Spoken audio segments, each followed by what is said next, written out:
say they don't know what's going on, and they don't know how to catch this guy. And how could this have been going on? No, the cops are upset that they said that the profile fits him. He might be an ex-cop or a cop. Oh, just because of that? Yeah, they were upset. Oh, stop it. Yeah, they were upset. They were upset. Cops can do bad things, too. No. Not painting everybody. It's just, saying sometimes a bad apple gets into the barrel. I was watching some documentary called Elephant in the Room. Elephant in the Living Room. It's about nut jobs who insist on keeping... In this country, there's an epidemic of people who insist on keeping exotic pets, meaning things that eat people, like cougars, mountain lions, tigers, lions. This is a guy with 2 lions in his house. You even wonder, how do they get them into their homes? Yeah, Vinny turned me on to it, and I was sitting... I couldn't even get through it because I get so angry because people are such fucking lunatics. Like cobras, king cobras, boa constrictors... They'll have alligators. Oh, alligators are an epidemic. People have tons of alligators, and then when they get when they're unable to handle them, they just send them out on the street. Right. Just let them go. Yeah. A lot of this seems to go down in Florida. And it's just people who... And there's magazines filled with, like, if you want a mountain lion, come get one. Right. There's like an underground illegal market. And then there's this couple that's raising mountain lions and tigers, and they have their mountain lion laying on the couch with them, and they're playing with them, and you're sitting there going, one bite on the neck, and it's you're over. Fucked. That's it. It's all over. And this happens all the time. There was a guy they had in the movie who trained bears for movies and stuff, and he lived with his pet bear, a full-grown bear. The bear snapped his neck. Oh, look, it's Siegfried and Roy. Yeah. They did everything for those tigers. Yeah, it happens eventually. Saved them from extinction. Yeah. This one guy, he seemed like a big, burly biker guy, like really, tough guy, like you'd be scared of him. And he just started crying how he loves his 2 lions, and people don't understand it, and they're making him put him in a cage. Yeah, we definitely don't understand it. Yeah, you can be sure we don't. And then this one guy who's a sane guy, he's the one sane guy, he's going, this is an epidemic. He goes, I spend a lot of time working in Africa. He goes, people in Africa don't keep lions in their homes. And they're right there. He goes, they're there, and they figure out how to stay as far away from them as ever. They eat people. But there are such nudniks in this country who are bored. Imagine being so bored you need to live with a man-eating animal. But also, why do you think it's not going to eat you? Oh, and by the way, speaking of American Idol, which we did before the break, and talking about the outfits, I was watching American Idol last week, and Gwen Stefani was on there. She has a clothing line, evidently, and I think the only woman in the world who can wear Gwen Stefani clothes is Gwen Stefani, because she dressed a couple of those girls on American Idol who are all attractive young ladies. And it wasn't good? They looked like they were wearing clown pants. Oh, geez. I mean, it was really bad. That girl, Pia, who's good-looking, Gwen Stefani dressed her. She looked like a fucking circus clown. It was ridiculous. And she's good-looking. You can't fuck that girl up. And somehow Gwen did? Oh, my God. I mean, Gwen Stefani is a quirky, tiny little thin blonde who wears odd stage outfits. You can't walk around looking like Gwen Stefani. Or like you're on stage all the time. Right. By the way, I'm so sick of Libya. Here's my attitude about this whole thing. Either don't go there, or if we're going to go there, blow that fuck off the planet. Get in there and start, let the rebels win if you're going to be into the rebels. This is embarrassing. It's so goddamn embarrassing. We're a superpower. What is embarrassing? I'll tell you what's embarrassing. The war. We are a superpower. If we start sending fucking planes and shit over there, this should have been wrapped up in 2 days. We're a superpower. But we're not getting involved. We're trying to stay out of it. Well, don't do that. What? Either get in or get out. Don't be half-assed. You know how bad we look to these Arabs? They're like, what are you carrying on about? For years, we were afraid of America. Look at the mighty America. Look at it. That is so silly. Look at the mighty America. Gaddafi he's looking like a hero to them. What a silly... Mighty Gaddafi. I heard, actually, that there were pro-Gaddafi protests going on in New York. Yeah. Let's go to those. Who would be for him? Who are those people? They voted off Pia and go Gaddafi. This is really weird. I was reading about I don't know where the Foo Fighter dudes are. They might not be coming in, Gary, because they were kind of on the fence. Really? Weren't they? About getting up early. You know, there's thousands of unwanted pets at North Shore Animal League, and people have to get a lion. Oh, those guys are on their way up. Okay, just got to know. I got a lot to ask. Well, what do you think of those? You know, they are breeding a form of house pet, a cat, right, that comes from a wild cat. But they're breeding them to breed out some of the wild characteristics. How do you feel about that? Oh, you mean like a lion, but they're going to breed out the... Well, I think the cat is called a serval or something like that. It's a wild cat. Why? And then they're breeding it with a domestic cat. Oh, good. To try to get some of the wildness out of it so people can have an exotic pet, but it won't eat them. Why the hell do we need it? I told you. You know, I have these two beautiful cats that live in my house. We got them from North Shore Animal League. They didn't have a home. It kills me that they were locked in a cage. They're so sweet, and they love running around the house, and they have a life now, and it makes me happy. But, I mean, you got these cats. They're lovely cats. They don't eat people. They eat cat food. They're lovely. They can't eat you. They're too small. They do cute things. If you want, if you kind of squeeze your eyes together, you can pretend they're a lion. But you know what? The beauty thing about a cat is they really can't be trained. You do have that wildness. Did you read about a guy who passed on an STD to, I don't know what STD it was, but he passed on a sexually transmitted disease to his wife through a mosquito bite? Ooh, I didn't know that. Yeah. Now what are you supposed to do? I don't know if this is a... That can't be real. That's what I'm looking into it. I think it might be real. Why not? Mosquito. The mosquito bit him, and then it bit the wife? Something like that. How did it know that? Or he had an STD, and then I don't know. If the mosquito passed it on... Hey, here's our good friends, Dave Grohl and Taylor Hawkins of the Foo Fighters.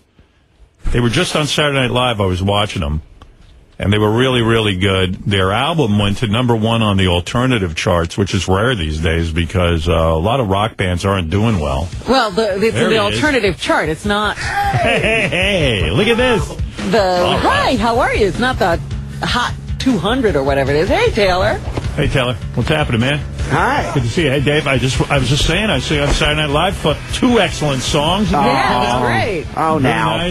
Very nice job. We were trying to figure out how long it's been since we've been here. It's been a long time. Like 10, I think it's been 10 years. No, wow. No, it hasn't been that long. It hasn't been that long. I've seen you guys like around. 5 years. Maybe 5 Someone was saying that the last time we were here, someone had to, took a banana and gave it a blowjob just so it could hang out with us. Yeah, but he said fillet it or something. Filleted it. Filleted it. Yeah. Someone filleted I think he's like, someone had to fillet a banana. I'm like, what does that mean? I was watching Saturday Night Live, and the first thing I was thinking about, when you perform with the Foo Fighters, you shake your head so violently when you play that I don't understand how you don't have like a whiplash condition or your neck doesn't hurt. Brought to you by Advil. Thank you very much. Is that true? Because it's like 3 Coors Lights and 3 Advils, and no, but be honest with me. You shake your head violently when you play. Does that hurt you? No, it doesn't at all. You don't feel it. It kind of does, like for the first couple days of the tour. Is that true?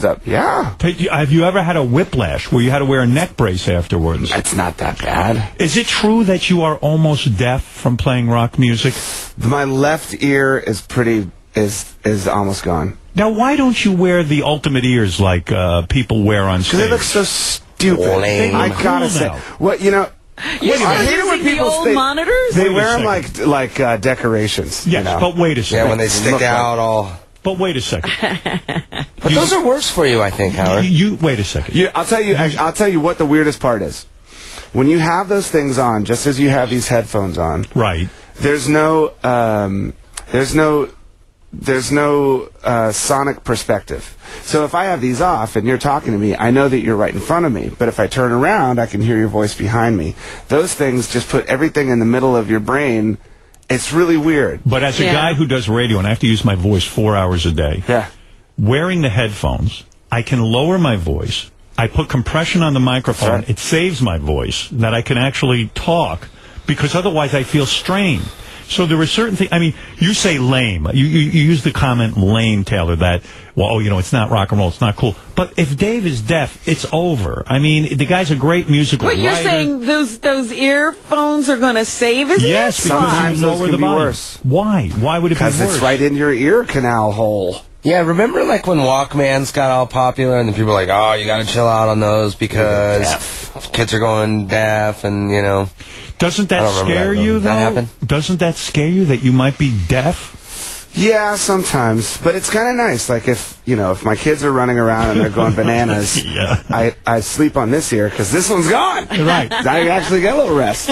Do you think that, Taylor, is your hearing okay? Huh? Is your hearing We knew okay? that one was coming, didn't Is we? it okay? Yeah, no, it is actually. I don't know why. I do think it's kind of hereditary. And I think some people go deaf a lot easier than others. And because I haven't seen you guys in a long time, I was looking over Dave, and Taylor, you haven't gone this route, but I was watching the appearance on Saturday Night Live, and I was really happy that the songs were so good, because there's not a lot of good rock music being made anymore. Or if it is, it doesn't get much attention. Yeah, you don't hear it on the radio. Yeah. And so, and it's hard now with the way the business is to actually make money selling records and distribute your records. The whole thing's kind of weird, I would think, to be in the music business right now. Wild West.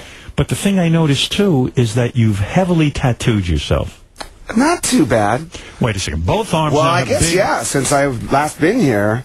we didn't see a progression. I have a couple tattoos here. I have tattoos here. Two big, like, angel wings on your... what are those two They're big raven blotches? feathers. They're like big crow feathers. Let me see those. Two big crow feathers on each arm. Miss Kat Von D did these. Why crow feathers? Well, I think that crows and ravens are kind of magical, weird animals that they go back in Nordic mythology, and they're communal, and it's kind of I didn't know any of this. You didn't know any of that? Well, so I thought they were cool, and I had some old messed up tattoos that I wanted to fix. And Kat's a friend of mine, and she's an amazing tattooist, but she's also a really cool chick, And I called her up, and I said, I want to fix my tattoos, and I went in there, and she said. I said, I'm thinking about doing something with like a black sort of crow feather. She's like, great.